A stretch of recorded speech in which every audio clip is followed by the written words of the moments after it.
Welcome back, everyone, to the 20-something episode of the Almost Athletic podcast. I'm not really sure what it is, but it doesn't matter because it is the culmination of what we've been talking about for the past, 5, 6, 7 months. Since we started this thing.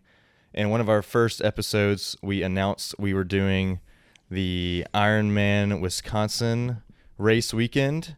And that weekend has come and went. We have participated in the 70.3 and full Ironman distance, and we are here to give you the rundown and recap of the race weekend. Let's just quick round of applause for everybody. Shout out to everyone who finished. We both were wearing our Madison, Wisconsin gear. So yeah, this is finally. I guess I'd move this foot closer, but this is crazy. It feels like, we've kind of been waiting on this episode since we kind of started this thing. Yeah, I said before we started, but I'm a little nervous because I have a lot to talk about, a lot to recap. My first full-distance Ironman, very exciting, and Sumner's second 70.3, a PR. So let's just dive right in. Hallelujah. Sumner, Finally. Do you want to give the rundown? I'll go of your first race? because I feel like yours is going to take longer, so I'll just kind of – not that mine's not going to be a little bit longer, but, double the distance, double the time, I would probably assume. So let's see. Should we just start with the pre-race? Pre-race was not good this year. Thinking back to last year, it was more excitement than it was nerves. This year, it was more nerves than it was excitement, I think. Felt the pressure of like fully training for something and like wanting to go and do well. And so that was heavy. And then also the Wednesday and Thursday before the race, I was basically sick. You saw me on Thursday before the race. I don't know how I looked, but I probably didn't look great. I'd been just like upset the whole morning. I was like, I cannot believe I'm getting sick before the race. And, anyway, just was hammering Advil to try to feel better. Get up there. I felt better Friday. Flew up there, little sleep, got up at 3:30. Got to Chicago, was feeling good, still hydrating, flew into Madison, saw the race course, like the swim course from the above, which was kind of cool. I was on the window seat on the right side of the plane, which ended up being the side of the plane that kind of flew over Lake Monona, which we got pretty familiar with. Took a little bit of it home probably in our wetsuits and in our stomachs. And anyway, so kind of got more excited once I got in Madison. Friday, pretty chill day. Just went to the Ironman Village, kind of checked in, got comfortable with the area. Checked my bike in when it was raining, which was unsettling a little bit. I was like, it's probably not gonna rain tomorrow. Like it's clear weather, but I was like, this could be more ideal. Luckily, the hotel we were staying at was literally like 2 blocks from Ironman Village, so that was all easy. If you ever do a race where it's in a city or like you're traveling, try to stay somewhere like where you don't have to park, because that was something that we didn't have to figure out. And I imagine that would probably be a headache. So anyway, got all that done, went to dinner with Joseph, the girlfriend's Miss Donna, and relaxed, had a good time. Then we went Friday night back to the race just to kind of get one last little look around, kind of get excited. That's when I got to be more excited, but I was still pretty nervous. The nerves still outweighed, but it was like 55-45 at that point. Like I was pretty even. So I was excited. I will say I didn't know that you were nervous going into it like that. Yeah. For me, I agree with everything you're saying, really. For me, when I train for something, I feel like there's more pressure to perform. Yeah. And it's especially during the race, it's like, golly, I trained all these hours to meet a certain time, and it's just always in the back of my mind. Yeah. But I guess for me, when I did my second half Ironman, I kind of had a goal time in mind, but I didn't take training too seriously. Yeah. So when I towed the line at my second half Ironman, I was way more chill because I knew what to expect. Right. But also I wasn't trying. I mean, I did have a big PR and I was very happy about it, but I didn't put that pressure on myself. Yeah. So I didn't know that it's not like I wasn't like under like any sort of like, like NBA Finals game set, like, but it was like you do put a lot of time and effort into it. I like was pretty hard on myself. You were hard on, like, we held each other accountable to do this. And I had said from the beginning, like, sub 6 would be awesome. I knew that the course probably was not going to be a sub-6 course. Like, that's just the way that Wisconsin was. I've heard that from, I mean, there were so many people that just didn't finish that have done these things before.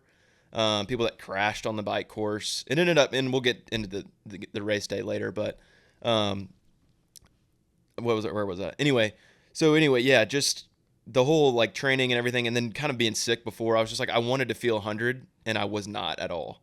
I was probably more around like 75 or 80% of what I felt like I could have done, at least like physically wise. Like the whole, I guess now we'll get into the race. But so race morning, woke up, felt good. Didn't really have an appetite. Like I couldn't really eat. I made a peanut butter sandwich with your stuff. I ate like 2 bites of it and threw it away because I just was like kind of sick and like stomach sick, not like anything else. Just like, race day feelings. I was literally on the toilet trying to eat because my girlfriend was asleep in the other room, so I didn't want to like be in the room like chomping down. So I was just like closed the lid on the toilet and sat down in there and was eating breakfast in the bathroom. And anyway, so then I went downstairs to the athlete breakfast at our hotel and I had a banana with peanut butter. I was just like trying to force myself to eat. Made another peanut butter sandwich and just like ate like half of it, choked it down, and I was like, all right, this is just gonna have to do. So went upstairs, made G1M, drank a whole bottle of that. And then was like, all right, it's time to go. So I had all my stuff ready, walked down there. It's weird because like I went first time I've ever done anything like by myself. My parents did not come to the race this weekend, this time. It's the first time that I've been kind of like alone. Luckily had my girlfriend with me, but like as far as going to a race, by myself, first time. So, and in like a new city, it's also kind of strange. But walked down there, it was fun. I wish that they had speakers in the car, like the carport where the transition was. That would have been a good vibe, but it was just kind of like quiet murmurs, and so it was a little unsettling, and it was dark, and like anyway. So I got set up. Transitions were small. Like they need to, if it's a sold out race, I feel like they should have T1 and T2 bags for the 70.3s too. You're saying the bikes were close together. You didn't have much room. Super close together. Whereas like Memphis, it was like half full, so it was like everybody really had extra room. And so it was super tight. Everything was like, I had to really use like underneath my gear set of my bike, which was, it's fine, but it took me a little bit longer to get set up and a little bit longer in transition. But got everything ready. Went to the bathroom one last time, and then I was hustling down to the start line, at like 6, I think race start 6:07. I was walking down there at 6:40. I didn't want to get in the water. I was good. I knew what to expect. I knew it was going to be pretty similar to Memphis. It was 45 degrees outside. It was going to be 72 in the water. So I was kind of ready for all that. Then I put on my wetsuit. I noticed like 4 rips in my wetsuit, literally 4 new ones. Because I have one right here on my shoulder that I fixed. I have a huge one right here on my thigh now. Another one like right here. One more on my shoulder where I always get one. And I was just like mad at that point.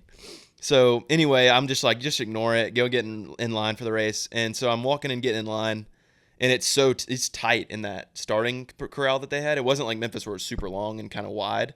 It was super tight against the lake, so I couldn't get to the 37 to 39 minute. I think I started with the 41s, which ended up being exactly my time. So that was fine. And get in the water, and I started out really, really hot. I think I went to 200 yards, the first turn buoy, and I was like out of breath that I kind of started to panic, and found a kayak that was like right next to me, which was very nice. So I literally just grabbed onto it. My goggles were already like kind of foggy. I looked at the guy, and he was like, "You okay, man?" I was like, "Yeah, I'm good." They had told us like at the race briefing, like say your number, and I was like, "I'm 764 or whatever." My goggles are I started out hot, and my goggles are like kind of fogged, so I'm just gonna do that. And so I did my goggles, put them back on. And he's like, "You good?" And I was like, "I'm good." Kept going. Literally, not even 20 seconds later, I was like, I swallow like this massive amount of water. And that was one thing that on that turn that I was not ready for was the new chop, because I was going into it when we were going out. And then once you turn, it was kind of coming across you, going in and like going both ways. So only when you're on that short part were you not in the chop. So was not ready for that. And I literally was like, I'm going to drown. So I am in the middle of this people, and I look over and I was like, I need help. And I grab onto a kayak again, and I was like, I'm going to tank my time. And that's when I kind of was like, all right, just chill out. Forget about the time. And because that's what I kept worrying about, was like, I got to go sub 6. I got to go sub 6, sub 6. And I was like, I'm not going to do that if I just like don't make it through the swim. And so anyway, really calmed down, got in a great groove the rest of that out and back and down. So, you know, I'm probably 1,400 yards into the swim at this point, turned back. I'm making the last 900 yards in. And I, you know, start to see the finish line, like the finish line of the swim. I get excited. I start going fast again, and I'm like, I'm doing it again. Here we go. And so I'm like, just calm, just slow down. That's what I kept having to tell myself. So I slow back down, get in a groove, I finish. And I checked my time, and I was like, I was expecting to be like 48 minutes. I was like, that took forever. And because I was like, I stopped 3 times, like 2 times, for, like to actually calm down. And checked my watch, it was 41. I was like, okay, that's like 2 minutes better than last time I raced one of these. So I was like, we're off to a good start. Mm-hmm. And so I get out of the water and I see you, and I didn't mind this. I didn't see you guys before the race. It was just too many people. So I was like really excited to see y'all. And I was like, I think I told you, I was like, that was a tough swim, because it was like I think it was windier Saturday than it was Sunday. I think it was too. And so super choppy water, obviously, you know, 1,800 people in there. I was on this girl's feet like the whole time. Like I could see her. It was crazy because I could actually see my hands, and it was the first time in open water swim I've been able to see my hands. And so I'm literally like, see this girl's feet, and I'm like, just stay on the feet, like keep it up. And so anyway, got out, told you it was a tough swim. Relatively quick transition outside of the 5-minute run it took me to get to my bike. Literally up the helix, and then all the way almost to the other side of the parking garage, because I was on the 7s and it went to 2,000. So I was like, it started at 2,000. I had to run like, you know, 1,200 spots down to get to my bike. People that were around me it was kind of funny, just had finished too, that I kind of been talking to. And everybody kind of was saying like, choppy swim, right? Yeah. And like busy, that kind of deal. So anyway, it was cold too, like I said, like 45 degrees outside. So I was cold. And luckily I had brought gloves, a buff, long sleeve t-shirt, to go like with, you know, helmet and everything. So I put on normal stuff. My hands were cold. So I was trying to tighten my cleats, and my hands were so cold that they wouldn't grab, like I couldn't grab the thing. So I got the towel that I brought and like wrapped it around the thing to tighten my cleats, I was like low key in my head. I was like, that's smart, Sumner. Like you like using something to open a pickle jar or something. That's what it felt like. So anyway, did that, got through the transition. I think transition 1 took me, like 8 minutes, 10 minutes. Cause I mean, 5 minutes of it was running up that transition. If it had been like Memphis, I feel like it would have been a lot shorter. So anyway, get on the bike, and I mean, it is the most brutal bike ride I've ever been on. Like, I'm surprised that I didn't either pop a tire, crash, or, I mean, I don't know, like implode, because Well, I saw your wheels. You have the gator skins. I have on the there. I So got the gator. You have some tough wheels. Yeah, good decision. I went for, you know, for like what do you call it? Protection over speed, durability over speed. And anyway, so the first like 15 miles were pretty fun, like enjoyable. I was like, if it's gonna be like this, I'm gonna definitely be under 3 hours, because I started off and it was kind of on like a bike path. I don't know where y'all started. It started on a bike path very briefly. Yeah, and it was super turny to get out to where we were going, and then it kind of went behind this warehouse, and that's when we kind of opened it up. Okay, yeah, we did the same thing. Okay, and that was like 5 miles in, I think, was the warehouse. So the first 5 miles, I was going like 14 miles an hour, because it was like you had to go slow. You can't just like, you know, crash into a fence or something. So anyway, once I got to like mile 15, I got to my first gel. I did the, you know, 15 minutes, 45 minutes was my strategy. So 15 minutes I took the Stroopwafel. At 45 minutes I would take gel, and then hour 15 took Stroopwafel, hour 45 took gel, 2 hour 15, you know, on and on. And so got to the first hour, I think hour 15, and I looked at my watch, and I had gone from like, it was like a 15.3 mile an hour at the first time I checked my watch, which was like, you know, 5 or 6 miles in, and I was at like 17.8 miles per hour. So I was like, okay, we're going up significantly. Like if I can keep this up, we're going to be good.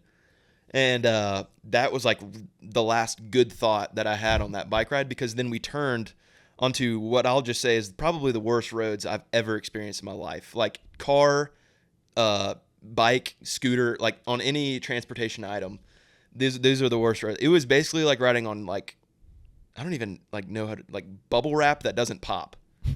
And I say that because I'm literally looking at bubble wrap right now, not off the camera.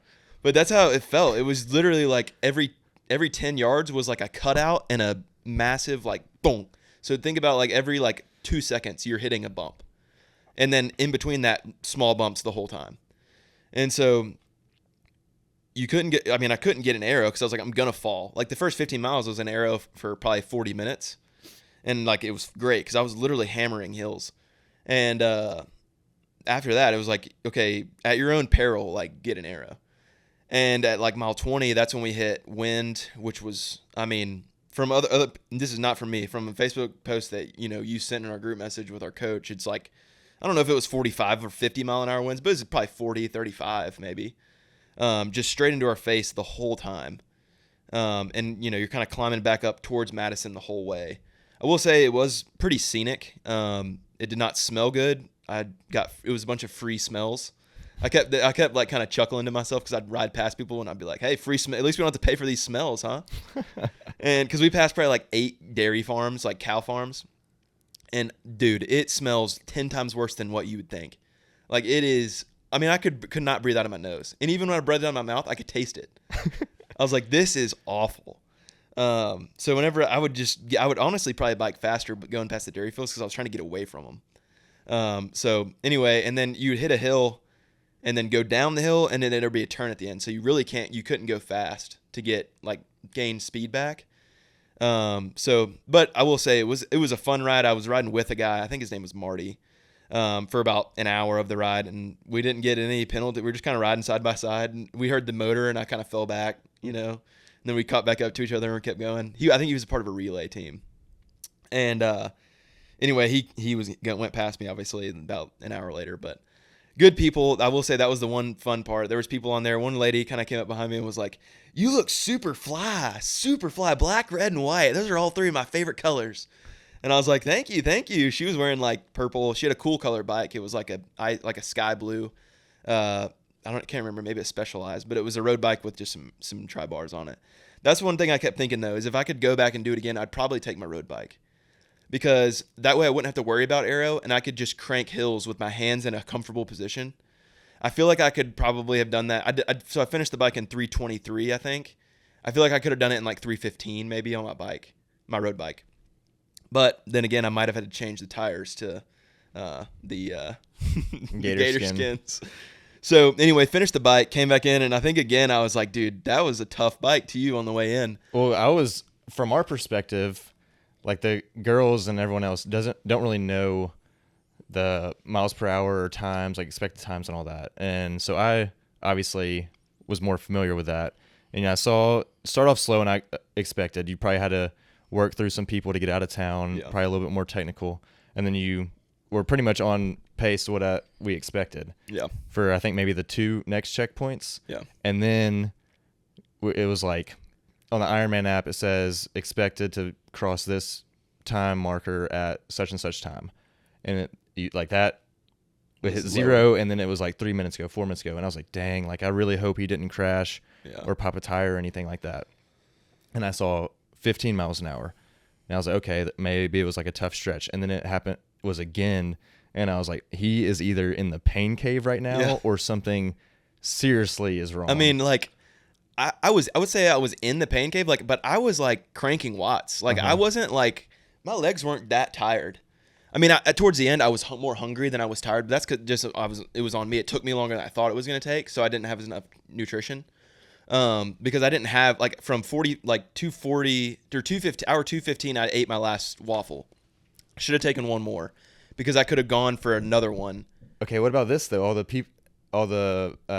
never stopped at one aid station because I didn't think I was gonna need it. Like I was like, this was stupid. This is just me being stupid. I mean, I should have stopped, but I kept thinking if I stop, I'm gonna want to pee. Because I could, but I just knew that if I did, I was going to start peeing a bunch. And I didn't want that to happen because I peed like 5 times at the Memphis one. And so I was like, I'm doing good on that. So if I can just save that time, I'll be good. So I did, but I just didn't stop. And I didn't want Martin gels. I just don't like them. And I knew that if I upset my stomach, I knew at that point, maybe TMI, but I couldn't trust any farts. It was like an hour, 2.5 in, and I was like, I'm going to have to go to the bathroom when I get back, like number 2 and probably number 1. So let me just like get through this as long as I can. So from like hour 2:30 on, I had to like go to the bathroom too. So that was another reason why I didn't stop at the last aid station, which was at mile 45. And so, yes, I was definitely pain caving it a little bit, but I mean, conditions just also were not ideal. And I hate to say that, but I mean, it's not like I'm the only one that was saying that. At least I didn't like, go off course or something like, races previous where it's like, that's on me. Like you're notorious for. Yeah. Like I like to go out on my own sometimes. You like to explore. Yeah. Just a little extra workout. Yeah. I'm coming for it all next spring. But anyway, like, I mean, if you went and asked people, I bet they would say that was a hard bike course. Because also, like, if you think about my run, which we'll talk about in just a second, I mean, I was hammering the run. Like, it was a good run for me, especially after 56 miles of stuff. Well, like, what is that? 4.5 hours of work at this point? Yeah, almost or less, a little less. Yeah, like 4 hours, 4:05 probably. Yeah. And so like, I mean, my marathon was I think 2:09, I think, right there. So anyway, like, I mean, I would have been happy with that if I'd biked a 3:30. Like, it's just is what it is. So anyway, with that we'll get to the run. But anyway, yeah, like I said, bike was 3:23. The last like 3 or 4 miles, I was hurting pretty bad, but I was just hungry. So whenever we do another one of these, I'll add an extra gel or two just to and that something like that happens again. But again, if I do another one of these, I'm going to be very specific on which one I do because I really want to be sub 6 the next one I do because I'm not going to train 6 months again to be a little bit not screwed, but I hate to say that. But it's like I do feel like if this was not a PR course, I'll just put it that way. So anyway, I feel like this was a good challenge though. Like that's one thing that I do appreciate about the course is it's not like it was given to anybody. Like there were plenty of DNFs, and so I feel like I earned the medal. So anyway, with that we'll get off the bike. Good transition, real quick. I was happy to get out of this long sleeve and the buff. I was like kind of ready to take that off the whole time, but I'm glad I had it because it was cold. And then coming out of T2, stopped at the porta potty. It was funny. This guy, I gave him horrible advice. This guy was like, "Hey, this is we were running out of transition together," and I was like, "Here." He came up to me. He was like, "Hey, man, have you done one of these before?" I was like, "Yeah, second one." And he was like, "What's some? You have any advice on how to like stop my quads from cramping?" And I just looked at him and I go, "Walk the downhills." like that's gonna help. Like, I mean, yeah. I mean, downhills are more pounding on your quads. They are, but it's not like this is an ultra, Like, yeah. Also, I don't know if you were planning on talking about the run course, but it was around the lake, so it was pretty. There's not really. It was like downhill. 300 feet of gain. Like yeah. I think it was 332 exactly.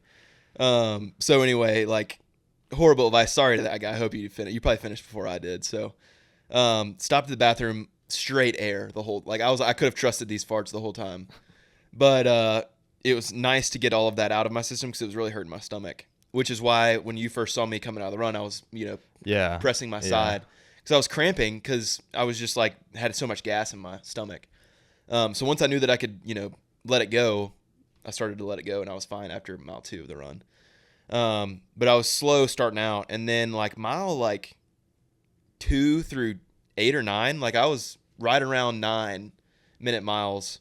And then there were some parts where there was a couple uphills where I was like... Backtracking real quick, your very first checkpoint, I don't know if it was because it was going down the helix or what, but it was like a 7:30 pace. Yeah.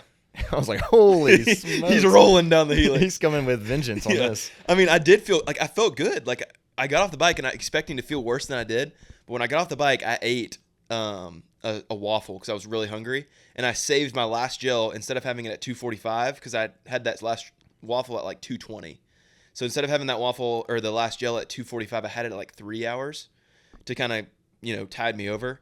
And then I had a gel again, I had another waffle right during transition on the way out. And so I was like, I felt good as soon as I got bathroom stuff out of the way and had something in my stomach. I was like, okay, we're back. And once my stomach side stitch went away, I was good. Like I was actually fine. And once I got to that first, you kind of went out down the lake, turned around, went all the way back towards downtown into like this neighborhood around the lake and back, and then went all the way back to that same first turnaround and came back up, and then you finished. So once I hit that first turnaround all the way to the second turnaround, which was like, I think 7.5 or 8 miles, you hit the second turnaround. I was like feeling really, really good. And from mile like 5 to 8, which was a little bit past that second turnaround, I was running with a guy who's he's been doing Ironman for 20 years. He started in like 2003. I mean, I can just imagine his first bike was like just like wires everywhere, like white grip tape, just an old dude. Having to switch gears on the front. Right, how they yeah. used to do. And the little twist handle. Like, anyway, so. Maybe a bell. He was a veteran. And so we were running the whole time together, and he was holding a really good pace. And so I was like, I'm just going to stick with this guy. We were talking the whole time. Real comfortable pace. I think my average heart rate for the whole run was 148. That's good. So I was very much in like a comfortable zone. And we got 2 more minutes. So just like kind of hanging out. And then I was like, okay, I can't let this, like, I love talking to this guy, but I can't let him like detract me from like really because he started to kind of slow down. And so I, was cruising past him, and I was under all this shade coming back into town. So I was like, okay, I've got probably 2 more miles of like flat shade before I hit the lake shore path again. So I hammered those 2 miles. I think I was at like an 8:45 pace, which I say hammer, like I'm not, Trevor Foley or anything. I'm not running 7:15s or 6:50s. But anyway, so I'm going like 8:45 those last 2 miles before we get back into the sun and the lake shore. So like by mile 9, I was like feeling pretty good. And then once I think the mile 9 through like 11 and a half felt really long because I was back on it's like you kind of were running past where people are going to finish. So you're kind of like, I wish I was doing that. But and you know how far you have to get back out there to turn back around. You're like, is that really like 2 miles out there? Because you can like see it from across the lake, but you just know how far you have to go. So anyway, I'm running, and once I hit that turnaround, I was like, okay, I'm starting to get tired. Like I was crushing oranges again. Because I think I had 2 gels on the run because I was just like kind of done with like that kind of food. And so I had like 2 or 3 oranges at every aid station. I was hammering the Mortal Hydration mango flavor, which shout out to them. And so anyway, once I hit that turnaround, I was like, all right, let's finish strong here. So I think I walked like there was a little bridge, and I walked like from there, and then there was a bridge, and then it was like mile 12. So I was like, all right, I'm gonna walk like this next 50 yards to mile 12, and then from 12 on, we're gonna hit it. So I get to 12, and I'm running, and I'm like right past the Monona Terrace or whatever, and I'm turning to go up the helix, and I'm like, I forgot completely that I had to go up this massive hill to get up to the finish line, and I was like, I did not think about this, and so anyway, I'm running and get to like the helix part, and I'm like, no shot, I'm gonna run. I was like, I can walk as fast as I can run up this thing. So I just power walked the whole thing up, and it was like 11 minutes. I was looking at my watch, and I was like, I'm like walking at 11-minute pace. I was like, this is pretty good. So anyway, I like kept walked up the little helix thing, get to the parking garage level, and it's a like, I don't even know, like a 10-degree incline all the way down the parking garage. It's like, crap, dude, they saved like every hill for the very end. So I'm like kind of hustling down that thing. I'm running next to this guy, and he's like, they saved all the hills to the end. And I'm like, you're absolutely right. And so anyway, I kind of run past this guy. He's like, go finish. Good job, man, or whatever. At this point, there's like, a quarter of a mile left. And so I kind of get onto the streets downtown Madison. So I know like where I'm going at this point. And this part was actually really cool. I don't know who this guy was. So I'm walking like up this last hill because you go up this last little block, turn right, and then you turn right again and you finish. So it's like I'm close. And I'm like, all right, I'm going to walk up like half of this hill, save my legs so I can actually like finish strong through the finish line. And I get like halfway up this hill, and there's guys in a red bandana, red tank top, red sweatpants. And like kind of looked like it, like he reminded me of Eric Hinman. Do you know who that is on Instagram? Looked just like him. Is he a racer or a spectator? A spectator, but I think he may have been like a coach of some kind. So he's like, some reason we like make eye contact, and he's like, "Come on, man, finish strong. You know you want to run it, finish strong or whatever." So I like kind of point to him and give him like a fist bump, and I just kind of take off running, and he starts running with me, kind of crosses behind me and gets on the right side of the road where he's the only one with me. Because all the crowd's over here. So he gets on this side, runs with me, turns the corner before I get to the last corner, and kind of runs with me until you can't run with me anymore. There's like a gate that's like, it's like just runners. And he's like, "That's the way to finish strong. I see you, 764. I see you." He's like, "That's a way." And like, just like very coach-esque. And I was like, that was awesome. And I kind of pointed to him and gave him did a little chest bump. And anyway, it was really cool. I turn the last corner, see the red carpet, see Towns up top, video, and she's like, "Woo!" And I kind of waved. Turn the corner, see you and Allie, kind of gave you a fist pump. I was dead by the end of it. I was like, I'm ready to be done. Finished on 6:25. I think it was the time. So 4-minute PR. 24-minute PR. I think that was a 6:48 last time. 25-minute PR. No, 23 and some change. So excited. Done. What's next? What? Yeah. Is there something next? St. Jude half, but that'll be strictly for fun. I mean, let's just have a good time, you know. Definitely. So yeah, well, that's good to hear. I didn't know some of those stories. Obviously, we debriefed after the races, but you had some things on your mind, so it was a little. Yeah. I will say I sat down after the race and I was like, because once again I've been holding off an illness for 3 weeks now. Like my month of September was very busy. I was almost sick during the race, and then was actually sick literally this past weekend, in the bed all weekend from Friday to Sunday and Monday. So it finally caught up to me, and I'm just very happy that I was able to actually race and do well and PR and all those things. So very happy and thankful that I was able to kind of hold it off. I agree. I was worried being around you the days leading up. I know. I didn't want you to get sick. So very thankful that you were able to go out there and compete. And it looked like you felt decently fine after. It didn't seem like I was okay. You weren't puking or anything. Yeah, so. Definitely. I surprisingly was not really my quads were super sore, but as far as the usual pain that I have in my knees and everything, never had it. Yeah. Nothing. I was like, I cannot believe that. I feel like I should I wanted to go harder, but I couldn't. I was going as hard as I could. One thing that kind of sucks about you doing this one and me doing the Sunday race is we didn't do the same course, so we couldn't talk about it together. Yeah. But luckily that Facebook group message, people were pretty here's what we thought. The Facebook group was clutch, honestly. Yeah. Have you left it yet? No, I'm thinking about muting it, but I'm waiting for people. Sometimes photographers post their albums in there, and I like looking at those. Yeah, so maybe in a few weeks. Yeah. Whenever I went ahead and left. So shout out to Glinda.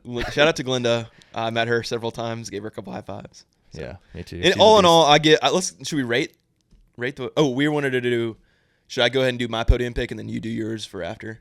We're going to do podium picks, and it's going to be structured as the swim, bike, and the run. So it's first, second, third. You probably can tell from the just what we did. Bike would be third. Bronze start of the bike, just due to conditions, solely that. Swim would be silver. Fine, it was just fine. And then run was number one because it was just really, really fun. It was great condition. The weather was good. The wind was kind of helping. It was 55 degrees, so it was just perfect running condition. I mean, we crushed race day weather. Yeah, I didn't want to say before the race. Knock on wood. I think I texted you. Yeah, before the race. And I said shut up. But I texted Joseph before the race, and I said, wherever we go, good race conditions seem to follow. Which is really true. Weather-wise. Which I've never had, knock on wood, because I'm going to do more of these races, but I've had good weather at pretty much every single race I've ever done. I've had one race that was really hot, unexpectedly hot, but no rain or thunderstorms or anything like that. Yeah. So I think your race day weather was a little bit colder than mine. Yeah. I think the high was high 60s? For yours or mine? Yours. For mine, it was 58. High? It never got above 55. The whole day? Yeah. Oh, wow. Okay. At least while I was out there. Yeah. So for me, the low, I think, was high 40s, and the high was mid to low 70s. Yeah. So, you can't really beat that for a triathlon. And the water temperature was around 70 to 72. I think mine was 70. Yours was maybe 72. Yeah. So yeah, good stuff. But that's my recap. I think I went a little long too. So yeah, it's pretty in depth. So Joseph, well, I enjoyed recapping your race. I'll pass it off to you. I enjoyed recapping your race day. From my perspective, I was trying to hit you at all the spots, get videos and things like that, and cheer you on. But in the back of my mind, I was always a little nervous because I was on my feet a whole lot. Yeah. And I still had to check my bike in, do the personal needs bags, which was new, which I'll get into, and all, my pre-race day stuff. So I was glad when you crossed the finish line. I could kind of tell in your face sometimes that you were excited, but still thinking. Well, that's why I didn't see you. I saw you start the run and then finish the run. Yeah. I didn't see you in between. I tried to get off my feet then. I didn't care. The run was peaceful, like literally like my favorite part of the like I didn't Yeah. need like support. Good. All right, so Ironman Wisconsin recap Sunday. Was it September 8th? Yeah, Yes. September 8th. All right, so leading up, well, I'll just go back to this. The kind of breakdown of the stats and all that in the 6 months training block. We were both coached by Sam Tabor with Speed Force Tri. I crunched. Thank you to him. Shout out to Sam. We got to have him on at some point. Yeah, We will. He pushed me further than I would have pushed myself if I was alone. So I kind of crunched some stats here for the amount of training I did. I did 6 months. It was 26 weeks. That breaks down to 182 days. Wow. And so over the course of all those days, I averaged 2 hours of training per day for Dang. 6 months, which is kind of crazy to think about. That is a lot. Broken down. Kind of didn't really have a social life, a going out life during that time. I did over 800 miles of running, which was over 120 hours, over 3,000 miles of biking, which is over 175 hours. I like saying the hours because, for instance, on biking, I did a lot on Zwift, and the mileage is just, I think, undercut there. Yeah. And then as far as swimming goes, over 200,000 yards. That's the craziest stat. Over 65 hours. Do you have the amount of 200,000 laps, or how many laps is 200,000 yards? 200,000 times 4, right? So what, 800,000 800,000 laps? Is that right? A lap is 25 yards. Yeah, it would be divided by, right? 25? Yeah. Yeah. So 200,000 divided by 25, what is that? Do you have the exact number of yards? 8,000 laps. Oh my gosh, that's worse. That sounds. Well, it's more now. We can pull up the exact because this was a few days before race day. Okay. This was when I was trying to get motivated. Yeah. And so I've run 844 miles, 217,000 yards. All right, hang on. I'll do the math. You keep talking. I'll do the math. But yeah, and then so I did crunch those numbers, trying to give myself a little reassurance, motivation to trust my training. So that's 8,680 laps in a pool. 25-yard boy. That makes me want to vomit. I will not get in the pool again for the rest of 2024. Same here. But yeah, I wanted to trust my training. I knew I was fit. I was well seasoned for the race. And so the days leading up, kind of the final touches, carb loading, I was aiming for around 650 to 800 grams of carbs in the 3 days leading up to the race, which is very tough. I tried to do it for a few of my long bike rides and struggled to reach that mark. And so I really try to dial that in for a race day. And it was even tougher because you're traveling during that time. You're not really sure what you're going to be eating. I can't, make a meal at home and have a kitchen and all that. And so that was kind of a stressor leading into the race that I was worried about. But ultimately, I think I did good fueling this race, if I'm being honest. I'll talk about I'll just go ahead and say my fueling strategy for the bike ride. I didn't go with the consume every certain amount of minutes. Yeah. I followed a plan of just eat when I could because of the hills. Yeah. If it hits 15 minutes and you're going up a long hill, you can't really eat them. Yeah. So every straightaway, every little chance I could, I was swigging G1M and eating and things like that. Can I add one last thing about my bike ride? Yeah. The cold, I had to have gloves on. Almost impossible to get my bottles out of the cages and to open stuff. It was so hard. So eventually, I had to grab the tube, the nozzle to get it out of the thing. It was extremely difficult. Yeah. Sorry. Yeah. One thing you didn't have to deal with, which was probably nice. Yeah, that was nice. But so race day, it's finally September 8th, what I've had marked on my calendar for forever. I actually signed up for this race last November. So about, 10 months of knowing I was going to do this, and it's finally here. And obviously there was nerves, but I felt well equipped, so I was ready for it. And one thing I wanted to make sure of this race, you said you didn't want to do it, but the practice swim. Yeah. one thing for me, I think my wetsuit is a little too small. I think I should probably size up one. Yeah. And so it really helps for me to have the water feed through the suit and it kind of get form fitted to me. Yeah. Another thing with the goggles fogging up, it's just putting cold water in it. So what I do to keep my goggles from fogging up, I spit into them, swirl it around, and then wash it out with water. Yeah. But if I do that with cold water, I don't know, it just doesn't help. Yeah. So I did my normal routine, spitted them, swirled them around, dumped them in the lake water, which was mild temperature, and then did the practice swim. Got my wetsuit fitting appropriately. Great. So I was ready to rock on race day. So I get in line, and what I expected my time to be was I expected to be around 2 minutes per 100 yard. And that's what I'd done in training. That's what I expected to be. And I think that would have put me around a 1 hour and 24 minute swim. And so that's where I seated myself. And I get going, slow start, 5 racers every. You get a shout out on the way into the water, which is cool. Yeah, so even before then, 5 racers every 5 minutes, and I'm getting to the front. 5 seconds. 5 seconds, and I need to pee. Oh no. And I'm like, well, I'm not worried. I'm like, I'm just gonna start peeing in my wetsuit when I get near the front. Yeah. And so I get about 5 people back, and I'm like, all right, here, time to go. And I'm like, rocking a pee.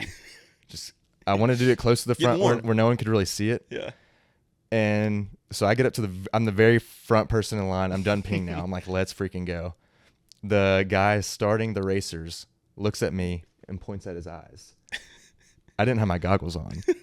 They were on top of my head. Yeah. I didn't even think. I was so thinking about the pee. I'm like, all right, I'm done now.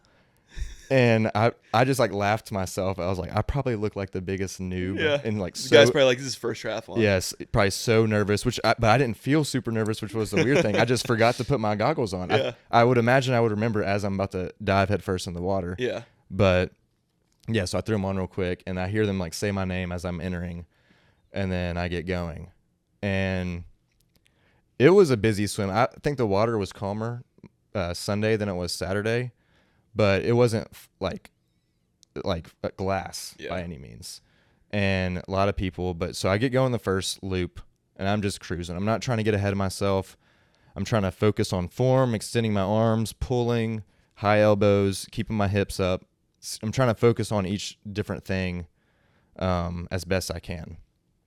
And I get going. I'm hitting people. People are hitting me. And it was kind of funny. It was like you said, you could see the arms underneath the water. Yeah. And I so vividly remember seeing this arm just emerge out of nowhere. And it was like slow motion. She was pulling, and her hand just comes up and smacks me right in the face. I was like, great. That's one way to wake you up. And I got elbowed in the back of the head on the first lap. And then, but I'm still kind of finding my way. My goggles aren't fogging up. The sun is kind of behind some clouds. Yeah. So You had a great like setting. Yeah. Wise. It was honestly, it was a great swim because like for the Memphis one, when we turned, we were going back into the sun. Yeah, it was hard. The sun for me, I remember thinking, I could see it so clearly. I'm like, stay behind those clouds on the first lap. It was the type of like sunrise where you can like look at the sun and not like have like your eyes hurt. Beautiful morning. Yeah. But so my swim was the same as Sumner's, but it was 2 loops in this big rectangle. And I'm getting done with the first loop and I see the gate. And the whole time I'm kind of wondering, I wonder what my pace is. I want to check my watch because I added the night before to see average pace on open water swim. So I see the gate. You have to go through the gate is what they called it, and then start your second lap. So I get through the gate. I'm turning to my right to go back for my second loop, and I get smacked so hard in the face that my goggles fall off. Oh, no. They don't completely fall off. They kind of just position themselves on my forehead. So I'm like looking around like with my eyes out. I'm like, holy smokes. Thank goodness those didn't completely fall off. So I throw the water out, put them back on, and I check my watch. And my average pace at that moment was 1:48, and I think it was like a 37. Yeah, you finished first lap in 37 minutes. It was like 37:11. And I was like, holy smokes, I'm flying. Yeah. I was thinking, do I need to slow down? But I was like, I feel great. So I was like, all right, let's just go. Let's crush the second lap. That didn't seem like it took forever. And so I'm going, and kind of on one of the turns, about the halfway point of the second lap, my hip flexors are getting tight just from the kicking and moving my hips. not cramping or anything, but my left calf was kind of pulsating a little bit. And I think Just from flexing your feet, you know? yes, and like I said, my wetsuit I think is just too small. Yeah. Because it happened in the Memphis race. I got out of the swim, and it was my right calf then, but it fully cramped. Really? And it kind of took a while on the bike. I don't think it really ever went away. I was trying to, flex it out on the bike pedals. So the second half of the second lap, I really kind of stopped kicking. I just tried to keep my hips up as high as possible, and it was all arms. But we talked about it before. You can see the gate, or you make the last turn, and you're like, only a little bit more, but it's really like 900. And it's one less buoy to the end because it's a little bit shorter on the way back. Yeah, so it's like 900 yards. You're like, oh, that's all I have. I mean, for me, it was a 4,200 or whatever yard swim. Yeah. You feel about done, but you still kind of have a long way to go. And you always forget that you're swimming. Like, you're like, I could walk that in 2 minutes. So you're like, this should not take long. Yeah. But it's really like it's an extra 20 minutes. Yeah. So I mentally, I kept on having to pull myself back and was like, stay calm, stay cool. And I think so the first lap was around 37 minutes, and I think the second lap was maybe 40 minutes. I think it was around maybe 40 minutes. And so my total time for the swim was 1 hour and 17, which Pretty freaking good. that crushed. Yeah. So I averaged a better pace than I did for any other 70.3 or anything before. So I got out of the swim. I was like, wow, I pretty much beat my estimate by 7 minutes, which is huge in the swim. And so I get out, and to make sure my calf didn't fully cramp, I walked. Y'all saw me walking to the peelers. They don't call them strippers anymore. They're the peelers. We were in the splash zone. You were in the splash zone. Y'all had a good view of me. But so I walked there. It was kind of funny. I get there, and no one really helped me for like a split second. So I'm looking around, but then they're like, get down, get down. They peel it off of me. I took off my watch to make sure that didn't like rip or anything, because my wetsuit's just it's kind of too small there. It's hard to pull over. Yeah. And so I get done with that, and I walk to the helix, and then I start jogging up. I felt good. And kind of to your point, how you felt on the bike, I never swam for an hour or 4,000 yards before without eating something. Yeah. So I was really hungry after the swim. I instantly ate a stroopwafel. And you go in, so for the full Ironman, you have personal needs bags. You have a bike personal needs, or you have a gear bag and personal needs. So you have a bike gear bag, which is what a volunteer gets for you when you get out of the swim, and it's awesome. It was gonna say that looked like the best part. It was kind of stressful putting all the stuff I thought I needed into those bags. But once you exit the swim, you go into this room. It's a bunch of chairs. You sit down, and someone basically takes care of you. Yeah. They're like, can I dump the bag? Yes. They dump everything out. And I start taking my swim stuff off, and they just start putting it into the bag. And I'm sitting down in a chair. It's super nice. And I put all my bike stuff on, give him all my swim stuff. He zips it up, and I'm good to go. And I run out, and I go out to the bike. And I thought about I had your gloves and jacket from the day before. Thought about putting them on. Glad I didn't, honestly. Yeah, it was much warmer the next day. It was warmer, and I think my adrenaline, I didn't feel the temperature at all. So I just got going on the bike and started from there. My bike time was 6 hours and 25 minutes, I think. Didn't see y'all. There was no way I was going to see y'all. Yeah. So just kind of 112 miles out in the middle of no man's land, Wisconsin, which was kind of funny. And the way my bike, the route was, it was 2 loops. They called it the stick, and then you do a lollipop, which is a big loop. You do that loop twice, and then you come back into Madison on the stick. And so the first loop, I just remember thinking, this is a bunch of nonsense. This is not as hard as Knoxville. I was so mad at everyone, all the fear-mongering in the group chat, in the Facebook group. Yeah. And all the podcasts and preparation I listened to, like, it's so hilly. You told me, someone said like literally the topic of conversation on the run was how bad the hills are on the full Ironman course. He was like, and the worst part about it is you have to do them twice. Yeah, and you told me someone said think of the steepest hill you've ever done and think of it even steeper. Yeah. And so I did the first loop, and I was like, screw those guys. Yeah. I wish I had known that after you did the first loop. I was legitimately so pissed. Yeah. Well, good. Don't get me wrong. It was very hard and hilly, but it was not the toughest I think It wasn't the toughest 56-mile loop you've ever done. I think Knoxville was harder. Okay. It was steeper hills, and there was a hill I did in Denver when I went a few weeks ago, way steeper than anything on the course. Yeah. But so that was the first loop. The second loop was kind of a different story. There was wind coming from the north, and to start the second loop, we start traveling north, and it was pretty brutal. I bet you probably felt a lot of what I was feeling on the day before. Yeah. So if you look back at my time from around 55 to 72, my average speed was like between 15 and 16 miles an hour. And it's because we were just into the wind that whole way up. Yeah. And I didn't know that at the time, really. I was what kind of stunk about this was I didn't have a power reader, which for this course probably would have been nice. Yeah. Definitely. For a hilly course, you want to know what power you're putting out so you're not burning yourself out. But then again, it's like if I'm cranking out like 180 watts and I'm going 6 miles an hour, it's like it almost at that point to me it's like I'd rather not know. At least maybe for a full Ironman, but like for a half, it's like I can do. I guess I'm just talking about for maintaining my effort that I know I can withstand for 6 plus hours. Yeah. Also, my heart rate reader on my watch is just not accurate on my bike rides. That's why I have to wear my strap when I bike outside. Like it was saying my heart rate was in the 90s, and I was like, this is not true.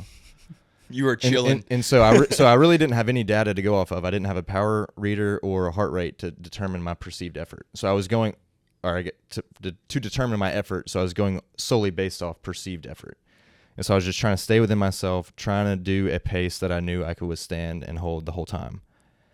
And so once we kind of got back to the top of the loop and started going back down, my perceived effort was light and I was flying because we had the wind on our backs. Yes. And I passed this guy, and I didn't understand what people were saying when they were talking about this series of hills. They called it 3 bitches. And I didn't really understand what it meant. On the elevation map graph, I couldn't figure out where it was. It was hard to tell. But in the race, it was very easy to tell. Yeah. Because there was spectators all lined up, these 3 hills essentially back to back to back. Like a stair step. Yeah. And a guy gets up beside me. He's like, is this the third one? This was on the first loop. And I said, dude, I have no idea where I am right now. And then on the second loop, I tried to consciously be like, okay, 1, 2, 3. And it was very obvious the second go around. Okay. And so I guess that was kind of nice knowing once you hit the third one there, you get going back into the city of Verona, which is once you hit there on the second loop, you go back into town. Yeah. And that was cool because you pass the 90-mile marker. I think you might go up the last hill, and then you go back into Verona, and it's like the Red Sea. Everyone people. goes to Verona. It's like there's a shuttle from downtown Madison to Verona. It was honestly crazy how many spectators and stuff were out there and all lined up.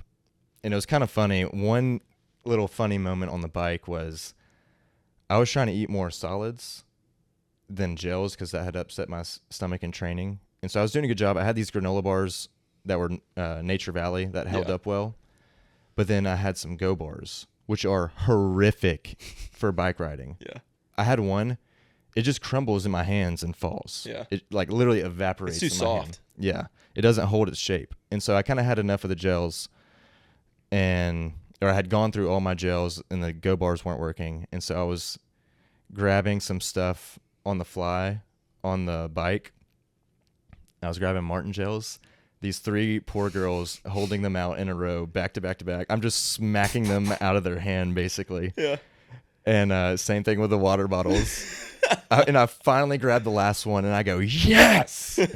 And I turn around, and they're all like looking at me, like trying to grab their pick them up before somebody gels. runs them over. Yeah, that was really funny. But I did stop twice on the bike. Once for my personal needs because the Mortal Hydration that you mentioned earlier, there's no carbs in it. They used to have Gatorade, and it had carbs.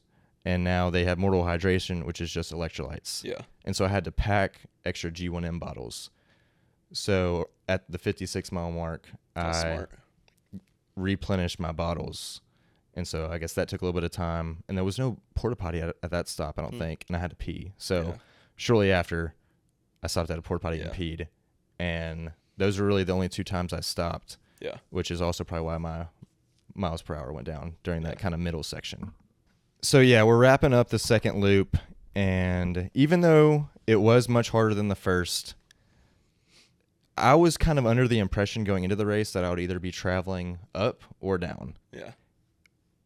And that was somewhat true, but I was going up, down, and then have kind of a flat. Yeah. There was more flat than I expected, which I was grateful for. But I will say, everyone I kind of saw on Strava and Facebook and all that, their elevation gain reading was between like 6,200 feet and 7,000 feet. And if you go to the course website, it says the elevation gain is 4,200. And so I don't know what they've got to figure that out. I feel like that is the same issue with every race. It was the same for Memphis. It was about 1,000 more feet of gain on everyone's watches than it. Or it's like, how do you not just like have someone go ride it and figure out exactly what it is? Like that's just as easy as it gets. Yeah, and 4,200 and 6,200, that is a big difference. Oh yeah, yeah. Mine I think was 6,900. So somewhere in between there, for everyone who, if that makes sense to them, that's how much elevation gain there was. But so to wrap up the second loop, I get back to the city of Verona, and we do the stick to get back into Madison. And it was kind of around that point. Might be TMI for everyone listening, but I kind of had to go number 2, not it's just part of a race. Okay, so get over it. Not just a number 1, but at this point, I was like, I have 15 miles left, which is, let's say, 45 minutes. I think I can hold it. That's all it is to get back into town, and I can go in transition rather than on my bike and take from my bike time. And so that was the plan. And I kind of had a tailwind going back in, and I was cruising. Nice and easy. Little tiny cramp in my hamstring, but it wasn't anything that concerned me, and so I just kept on cruising. And the closer I get to the transition 2, the more It's like your body knew that you were... I just needed to go. Yeah. And so honestly, the mental grind of the very end of the bike wasn't to finish to get off my legs. It was to finish to use the bathroom, which sucks because that's not what you want in a race. Yeah. And so I was kind of, honestly, the last like mile or 2, I was kind of like getting nauseous. I was like, really? This is like, I have to really go now. Yeah. And so, and we have to go up that darn helix to finish the bike ride. Yeah. But so fine, I get back in. Like I said, 6 hours, 25 minutes, and I wanted to be, worst case scenario, I wanted to be under 6:30. I mean, ideally, I wanted to be around 6 hours. That's around 18.7 miles per hour. But Sumner mentioned it before, not really a PR course, and due to the elevation gain. So 6:25, I was happy with it. I get into transition. I look at my watch, and I'm right around exactly at 8 hours. And so I'm like, okay, I've got 5 hours to be under 13 hours total, which was my goal. So I kind of take it easy in transition. I use the bathroom successfully, and I get not just air on that one. Yeah. Foreshadowing here. And then I get all my run stuff ready to go, and I start going.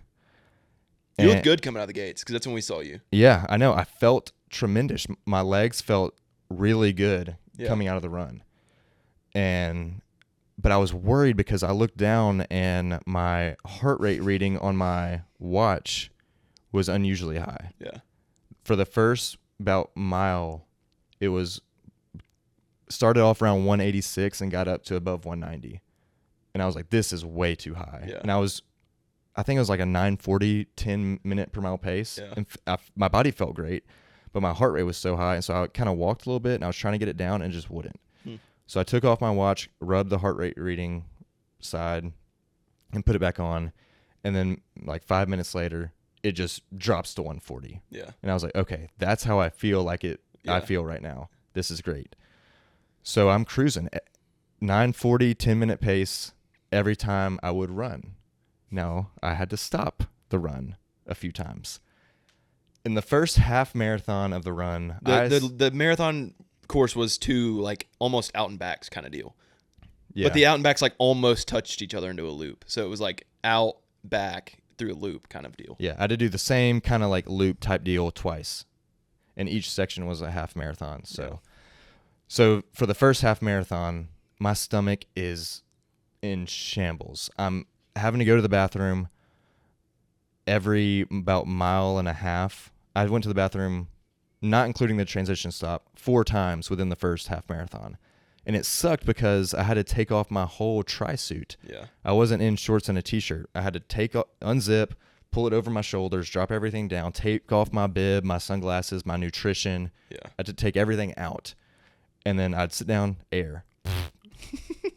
I'm like, okay, well, that sucks. Yeah. Could have trusted that one. Didn't feel like I could have trusted it. Does not feel like it at all. It's like it's going to be water if I trust this. Yeah, and so that happened 4 times. But every time I ran, it was like 9:40 on the dot, and I felt like I was cruising.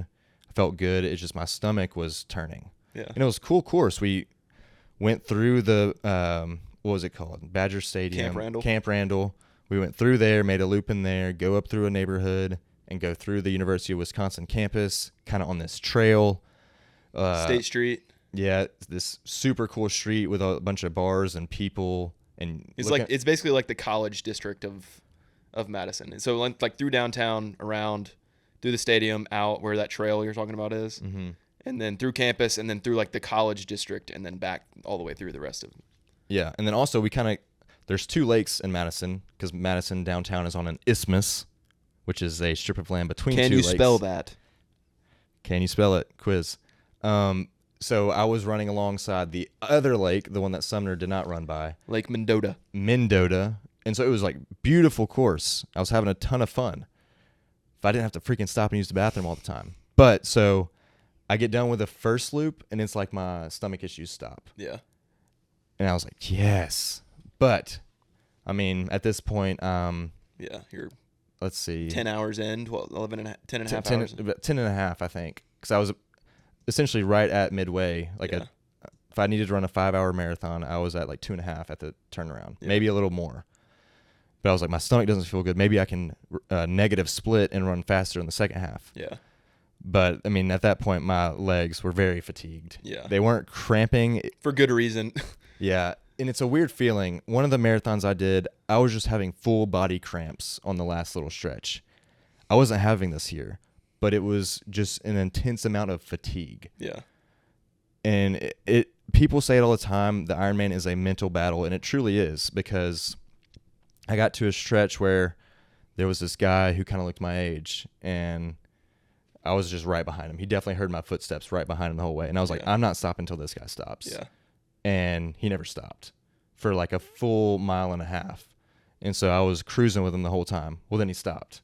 And so I was like, all right, I'm stopping. Screw it. Yeah. And so I walked a little bit, and then we kind of lost each other. But he was kind of fun to talk to for a bit. We actually have some mutual friends. He lives in Dallas. Clayton Rogers, I think is his name. But so that was nice. But once we kind of left each other, my mental was just taking over. Another reason it was taking over was because my watch was reading exactly a mile further than the mile markers. Yeah. So once, let's say I got to mile 22, my watch said I'm at 23. Yeah. And it was just so demoralizing. And I passed one person one time and I said, are we at mile 22 or 23 right now? And she was like, I don't know. My watch is reading 23. And some guy running by me, he goes, yeah, this is messed up. Mine's been a mile ahead the whole time. He was like, really mad. Northern accent too. Yeah. So I was like, yeah, what's the deal? And I was like, maybe it'll just true up at the end. Yeah. And they just kind of put the mile markers in the wrong spots. Because on the bike, I was having the opposite effect. My watch was reading shorter than the mile marker. Same with me. But when I finished, it was exactly 1:12. Yeah. I was like, whoa. Mine was like 53.6. I know. Everyone was saying it was a short bike. It's just like we got to be better. But anyway, if you're a freaking Ironman race, you have to have the distances honed in. Yeah. But anyways, I get I'm kind of demoralized. I'm like, maybe it'll true up at the end. And I'm kind of doing the mental math and knowing when I'm going to have to run. But at this point, I'm just kind of wrecked. The last little stretch was definitely a walk run. And it's kind of funny because for the run, I took some Go gels. Didn't have a single one. I was going to say, when you ran past me, I saw like all of your Go gels on your band in the back. I didn't touch on the run, I didn't touch any nutrition that I brought. Yeah. Everything came from the aid station. Yeah. Which is, I guess, something to note going forward. I really didn't need to carry everything that I did. Yeah. First time. Yeah. And the volunteers were exceptional. They had everything I needed. I can't believe they stay out there all day and have all that stuff. But it was clutch. I mean, I had everything. I had the pretzels once. Didn't go back for them. Dry as anything. Dry, yeah. I had oranges, but I was like, are the oranges upsetting my stomach? It's a ton of sugar. Kind of chilled out on those. Water. I had Mortal. I had Coke a lot. I was going to say, how many Cokes did you have? I had a lot. Really? I was curious. I didn't touch a Coke. I usually don't, but I don't know. For some reason in my head, I might not even be right on this. I still don't know. But I was like, I think this helps upset stomachs. Yeah. I don't know if it. I don't know. Maybe I think it did. Sprite does. Yeah, maybe it did though, because the second lap I didn't have any issues. Yeah. Let's see. The potato chips, I found those on the second loop. Those, they didn't have those for us. Those were great. I bet. I loved those. I had those, and then the very last few aid stations, because it was getting dark, had bone broth. And I literally it was a smorgasbord of everything, and you were just giving it all. I tried it all. Yeah. Didn't touch a single gel in my pocket. But this may as well not have been there. This was kind of funny though. On my bib, it had a little tearaway thing, and that's how you redeemed your finisher shirt. And I tore that off prematurely before the race because I didn't know what it was. And you know how, like the St. Jude Marathon stuff, it has all that stuff down there. I tear all that crap off. And so I tore it off, and then I figured out what it was. I was like, crap, I need to carry this for the run. So I literally carried it with me for the whole run. Wow, that's impressive. And not in my hand, in my back pocket and stuff. But I get done with the race, and the guy asked me what T-shirt size I was. I said large, and he just hands me a large. Yeah, it's like it's very. But I'm like, do you need this? Please take it. I carried it. This traversed with me for 5 hours. This is the only reason I finished the race. Is this piece of paper. Yeah, and so, anyways, I knew I needed to be a 5-hour marathon. I ran 5:04 with a finish time of 13 hours and 5 minutes, which, I mean, I wasn't sub 13, but kind of like I was telling you earlier, going into a race with like an arbitrary or like a goal, it just kind of messes with my mind. Like if I don't hit it, then I'm really pissed. So I try to just like eliminate that and just enjoy it, which I did. I was stoked to finish. How electric was the finish line? It was electric. I fully expected to cry at the finish line just because of all the work I had put in leading up. And I teared up. Really? Yeah. Well, and it's like it was essentially, I look at it as it was a 3-year journey for my first triathlon. I knew Ironman was always the bucket list, the culmination event, and I always wanted to do it. And for my first sprint triathlon, it was 150 meters in a pool, 10-mile bike ride, which I did on a mountain bike, and a 5K, 3.1-mile run. Yeah. And I just thought Ironman seemed unimaginable. And so I fully expected to choke up at the end, but I was so stoked to see the finish line. Yeah, I bet. I don't know. I see the first time finisher bell, and I knew I wanted to ring it. And I see my dad right there, and I just look at him, and I go, let's go! That video is so cool. And I ring the bell, and I'm going. I don't know where y'all are at this point, but then like I'm running towards the finish line. It's bright. You can't really see anything. And some advice I got before was soak in the finish line. Yeah. Don't sprint through it. Yeah. But you kind of want to savor it. Yeah. And so I was just kind of, jogging along. I hear y'all. My next question was gonna be, at what point did you hear me like hanging over the fence, screaming, "Yeah, baby! Yeah, baby!" I think you can kind of see it in my face in the video. I just whip over at y'all and scream again, "Let's go!" Yeah. You didn't see, because I'm so glad I have that video. That is like one of my favorite memories. Like, I mean, probably ever. Like, because I knew that you probably weren't gonna be able to see us. Because we had a really good spot. We were like right at the finish line. Right, like probably 20 feet before you get to the end. Yeah. So I literally was like, I felt bad because like Allie was right here, Towns was right here, kind of like above me. So I was like leaned like over the railing, like just screaming at you. And then when you finally saw me, and like we both were like flexing and screaming at each other. I mean, it was as close to like a football game or like a big play or like something that you can get. I mean, the adrenaline rush was kind of crazy, especially it's like, yes, it was 13, like a culmination of 13 hours to that moment, but it was really 6 months to 3 years to like all the training I'd done. And so I just like let it all out right there. It was pretty sick. And then I run through. I don't even really. I don't remember them saying like, Joseph, you are like, I'm sure I know they did, but like I don't remember that. I vaguely.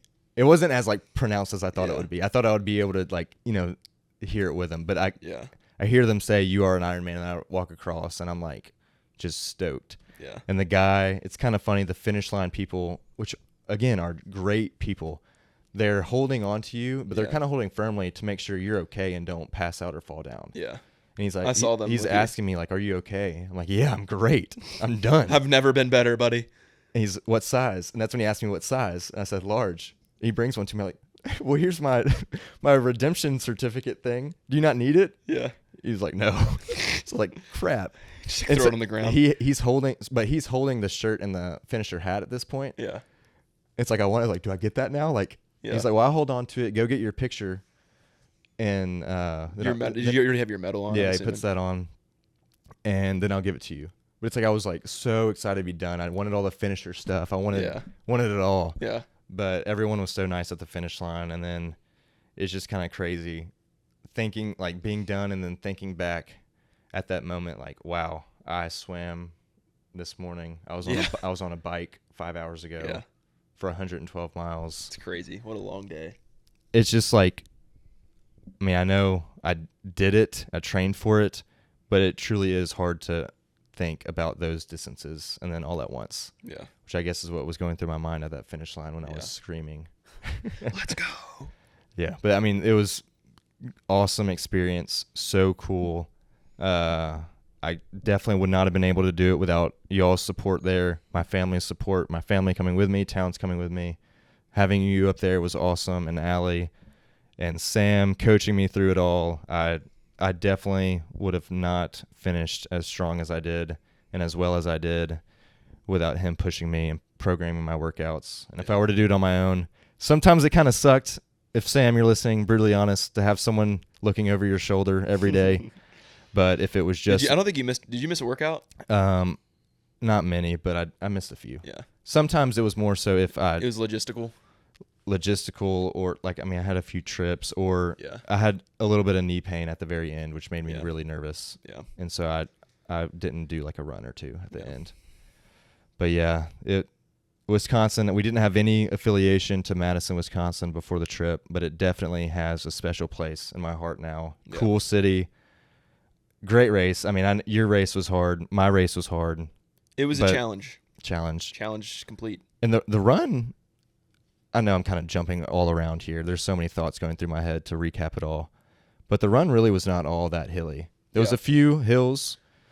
More closer to the downtown part, right? Yeah. And some long, slow, gradual inclines. But the run course was awesome. And to be honest, I kind of got cold at one point at the end because my wetsuit was wet, I guess from sweating or whatever. Yeah. But a breeze hit you and it was cold, like kind of cold. Yeah. Which is much better than being hot and sweating and cramping from low sodium and all that. Yeah. I think I did a really good job. I mean, besides the stomach issues, I felt... That's guaranteed. Like, I feel like you can't do one of these things unless you're like a pro and you're going so fast it doesn't matter. Yeah. Like, I felt fueled all day. I never cramped. I don't know. I guess my stomach just couldn't handle it. But as far as like body having the appropriate calories, I think I did a pretty good job there. Yeah, I think so too. Well, dude, super proud of you. You know, the craziest thing that I think you've ever done, like I've seen you do as far as accomplishment stuff wise. So, you know, the next, I guess what's next is really what do we do now? I mean, I know. What's next for the pod? College football. I mean, next more college football. We're ending the training season. Kind of at a good time. College football is here, so we don't talk about Olympics and 1 hour zone 2 ramps anymore. Dude, I mean, training updates are gonna be pretty small for me in the next couple weeks because it's gonna be weightlifting. I saw your Instagram story today where you're like starting from ground zero. I was like same here, dude. I haven't lifted a weight since March, and I was doing 135 pounds, 4 sets of 6 reps. Dude, I don't even know which is like nothing. Yeah, I don't know that I could do. I could probably do 100 pounds, 4 sets, 6 reps. You could do more than that. I wasn't pushing. I didn't want to be like crazy sore. It was just kind of see where I'm at, get get the bar moving. I've been doing. When I think about it, it's crazy. Like you think about your 3 years of doing triathlon stuff. I've been doing triathlon or running like strictly for like 2 years, 2.5 years. Yeah, because I started doing all this in like 2022, and it's now 2020, almost the end of 2024. So yeah, man. I guess what's next? Looking forward. This is more into the broader future. We want to do rim to rim to rim at some point. Yeah. Which is in Arizona, the Grand Canyon. 44 miles out and back. Yeah, and then I think we both have this goal. We want to get or you want to do a marathon? I do want to do a marathon next year for sure. And I want to get my marathon time down. Put some. Also, we need to do an ultra somewhere here. Nah, close by. Screw an ultra. I need to get a marathon. I need 30 mile, 50K. I need to get my marathon time down before the ultra will be in the form of the rim to rim to rim. Okay. I want to do a real ultra. That's kind of always been on my. We'll do one. Yeah, I think we'll do a marathon. I think I'm gonna do a marathon first, but I also want to do an ultra just to see what they're like. Like I like off road running. I don't. I do. Like remember in high school when we did the like Herb Parsons Lake run? I loved that. Thought it was really fun. So I'd like to try one. Yeah. So you have no itch to do triathlon anywhere in the near future? I'm gonna do I'm gonna keep it Olympic distance at the max.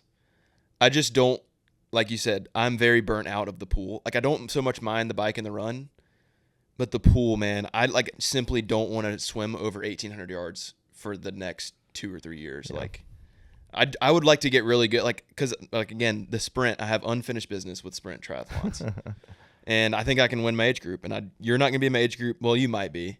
But if you don't do it, then maybe I can win my age group. Or we can be like 1 and 2, which would be cool. But anyway. I still need to do my podium picks. Yeah, go ahead. Podium picks for the race. And this is weird because running is my favorite out of the 3 disciplines.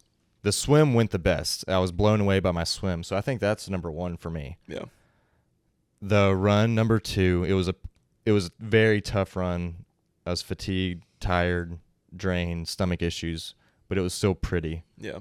And a cool course. Kind of got to explore the downtown area. That's not my. I guess that's my number 2. That would be my number 2. Good vibes. Number 3, the bike. Still fun bike. It was kind of. It's just the most evil of the 3. It is the most evil. I mean, it's 6.5 hours, 112 miles, almost 7,000 feet of gain, and you're in the middle of cornfields. You're kind of in the middle of nowhere. Yeah. But I didn't hate it, but I guess it was my least favorite. I don't know. Yeah. I actually. It's not like we're ranking like, worst to best. It's just which one did you like the most? I actually love the course as a whole. I wish that we had gotten to ride. I would not do it again. Yeah. I want to do Ironman Chattanooga. One of these days. I will at least do the 70.3 for sure. Ironman Chattanooga is still kind of on the bucket list. I think if I do one, it'll be that one. Since it's the home state. Yeah. I think if I do one, it'll be that one or Panama City. And I would almost lean towards Chattanooga because home state and I think the weather is better at Chattanooga. And the swim is a lot. Downriver swim, one thing that I'm sure you don't know, what? The bike is 4 miles longer. It's a 116-mile bike. I didn't know that. So you get it together, Ironman. Yeah. I'm going to be cursing the ground. Yeah. At mile 110, I'm going to be like at 6 more miles. Yeah. But yeah, there's my race recap. That was kind of fun to relive the day. I had a bunch of thoughts. Sorry for I think we've been going for like an hour and a half. Really? Yeah, I think so. Or like an hour 20. Yeah, hour 20, exactly. Holy smokes. Well, yeah, there it is. It's good stuff. Well, I guess we'll tune in next week, get back to, other stuff. I'm sure we'll keep talking about this a lot, but I'm glad we got to sit down and talk about all of it. Anything else that you got to get off your of course. Last thing, I forgot to mention on Friday before the race, I went down to the practice swim and met Luke Hopkins. He was like probably the nicest guy, like of all these influencer peoples that I had just a different view of before meeting these. Like not that I've met a lot of them, but like you have a very like distinct view of these people before you meet them. Met Luke, very nice guy. Replied to DMs. I took a video of him, put on our story, and was like, shout out to Luke for finishing. DM'd me, asked for the video, replied thanks, all this kind of stuff. Super nice guy. Saw him like several times throughout the weekend. He was on your flight home. The row behind me. And just super nice guy. So shout out to Luke. Congratulations for finishing the Ironman as well. Can't wait to watch that documentary when it comes out. But yeah, forgot to shout out him. So shout out to Luke Hopkins, Luke Hop Life. All right, there it is, an hour 20. Thank you for listening. If you stayed the whole time, we'll see you next week.